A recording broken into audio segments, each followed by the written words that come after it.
এই জাতির সাথে ধোঁকাবাজি প্রতারণা করছেন। কথা বলেন ঠিক কিনা? জনগণ দুঃখে আছে, জনগণ কষ্টে আছে, জনগণের ভোটে নির্বাচন হবে, আবার বলে সকল ক্ষমতার উৎস জনগণ। ধরে বলি নাউজুবিল্লাহ। কি জগ সকল ক্ষমতার উৎস কে? আল্লাহ। তাহলে কি বলে আপনাদের? জনগণকে পাম দিতে দিতে আর জনগণ মনে করে হায় রে সর্বনাশ, এত হৃদয় জোড়ায় ভক্তিটা ভালোবাসা কি না কি আমাদেরকে করে ফেলবে। যেই না মাগার ক্ষমতা যায় সেই তো তাদের গর্দান ফুলে এরকম কলা গাছ হয়। কথা বলেন ঠিক কিনা?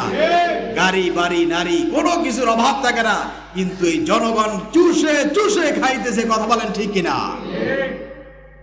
আল্লাহ রাব্বুল আলামিন বলছেন জনকল্যাণের কথা বলে যেই ধোঁকাবাজি প্রতারণা করো, মনে রাখবা এই দিন দিন নয়, আরো দিন আছে।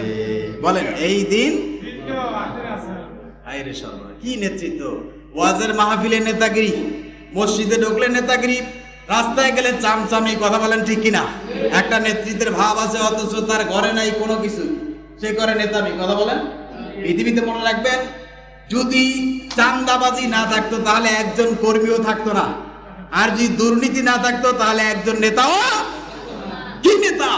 নির্বাচন নির্বাচন নির্বাচনের জন্য পাগল হয়ে যায়, কিন্তু নির্বাচন আসলেই মাগার খাওয়া যায়। কথা বলেন ঠিক কিনা?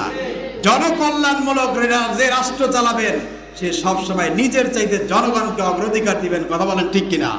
বিশ্বনবী মুহাম্মদুর রাসূলুল্লাহ সেই ইতিহাস আপনারা দেখুন।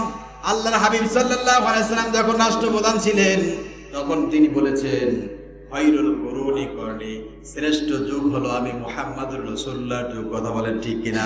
রাসূল বলেছেন খাবার কার খাবার লাগবে, কার খাবার লাগবে, প্রত্যেকের ঘরে ঘরে খাবার পৌঁছিয়ে দিয়েছেন, অথচ রাসূলের ঘরে খাবার নাই। কথা বলেন ঠিক কিনা?